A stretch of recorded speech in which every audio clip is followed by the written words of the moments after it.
معروف anchor person اور صحافی سلیم صافی نے عمران خان کو مشورہ دیا ہے کہ اگر ان کا بنیادی مقصد واقعی نیا الیکشن کروانا ہے تو سب سے پہلے وہ خیبر پختونخوا اسمبلی توڑیں اور اپنے ساتھیوں سمیت اسپیکر قومی اسمبلی کو اپنے استعفوں کی تصدیق کروا دیں۔ اس کے بعد پی ٹی آئی کے ارکان پنجاب، سندھ اور بلوچستان اسمبلیوں سے بھی مستعفی ہو جائیں۔ ایسا ہوا تو حکومت کے پاس نئے الیکشن کرانے کے سوا کوئی چارہ باقی نہیں ہوگا، لیکن نہ جانے کیوں عمران اس آپشن کے بجائے بہانے پر تلے بیٹھے ہیں۔ اپنے تازہ سیاسی تجزیے میں سلیم صافی کا کہنا ہے کہ پی ٹی آئی کے غبارے میں ہوا بھرنے اور عمران کو متبادل قیادت کے طور پر پیش کرنے کا پروجیکٹ پورے زور و شور سے تب شروع ہوا جب پیپلز پارٹی اقتدار میں تھی۔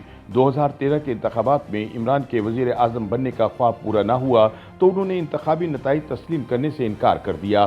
حالانکہ بعد میں عدالتی کمیشن نے اس الیکشن کو مجموعی طور پر شفاف قرار دے دیا تھا۔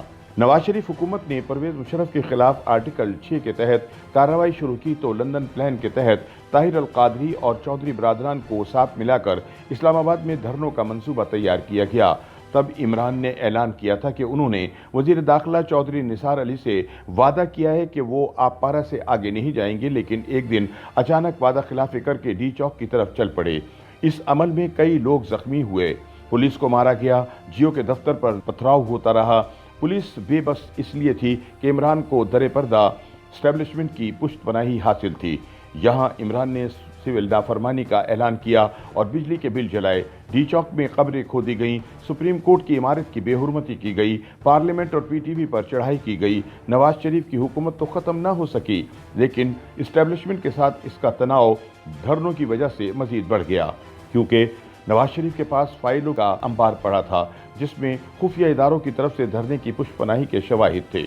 سلیم صافی بتاتے ہیں کہ ان دھرنوں سے جنم لینے والے تناؤ نے بعد میں ٹکراؤ کی شکل اختیار کی اور ڈان لیکس کے بعد ٹویٹ کے معاملے پر نواز شریف کی رخصتی کا عمل شروع ہوا۔ انہیں پاناما کی آڑ میں رخصت کیا گیا، لیکن جب شاہد خاقان عباسی وزیر اعظم بنے تو شیخ رشید اور عمران کی اخلاقی سپورٹ سے تحریک لبیک کو ان کے خلاف اتارا گیا۔ اس کے بارے میں سپریم کورٹ نے فیصلہ دیا تو جسٹس فائز عیسیٰ اور ان کے اہلیہ کا جینا حرام کروا دیا گیا۔ پھر 2018 کے الیکشن کا مرحلہ آیا۔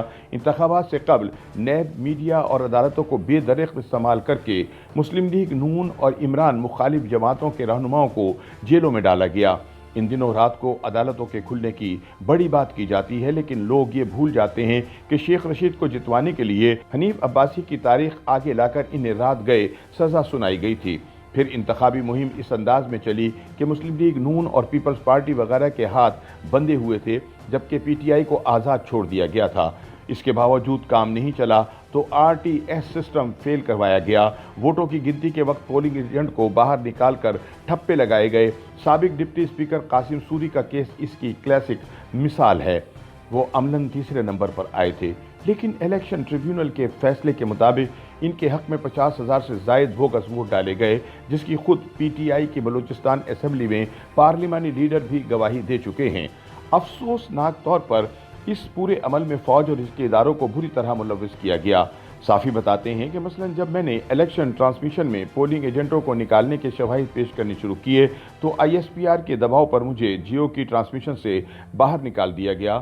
اس کے باوجود پنجاب اور مرکز میں پی ٹی آئی کو واضح اکثریت نہ ملی تو پنجاب اور مرکز میں کئی ممبران کو وفاداری بدلنے پر مجبور کیا گیا۔ اسی طرح ایم کیو ایم کو فوجی اسٹیبلشمنٹ کے دباؤ پر حکومت کے ساتھ بیساکھی کے طور پر بٹھایا گیا۔ ہر کوئی جانتا تھا کہ عمران کی حکومت اسٹیبلشمنٹ کی بیساکھیوں کے سہارے قائم ہے، چنانچہ عمران حکومت کی وجہ سے فوج بدنام ہوتی رہی۔ سلیم صافی کہتے ہیں کہ تب فوج کے وقار کو کافی نقصان پہنچا جب آصف غفور نے میڈیا کو کہا کہ وہ عمران حکومت کے بارے میں منفی رپورٹنگ نہ کرے۔ اس دوران عمران حکومت نے معیشت کا ستیہ ناش کیا، اپوزیشن کو ساتھ چلانے کے بجائے بدترین انتقام سے کام لیا گیا، خارجہ محاذ پر پاکستان کا کوئی دوست نہ چھوڑا گیا۔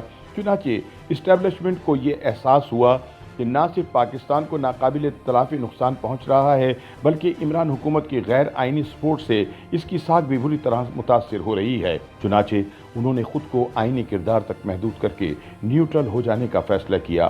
اب چونکہ عمران حکومت ان غیر قانونی بیساکھیوں کے سہارے کھڑی تھی، وہ ہٹی تو حکومت دھڑام سے گر گئی۔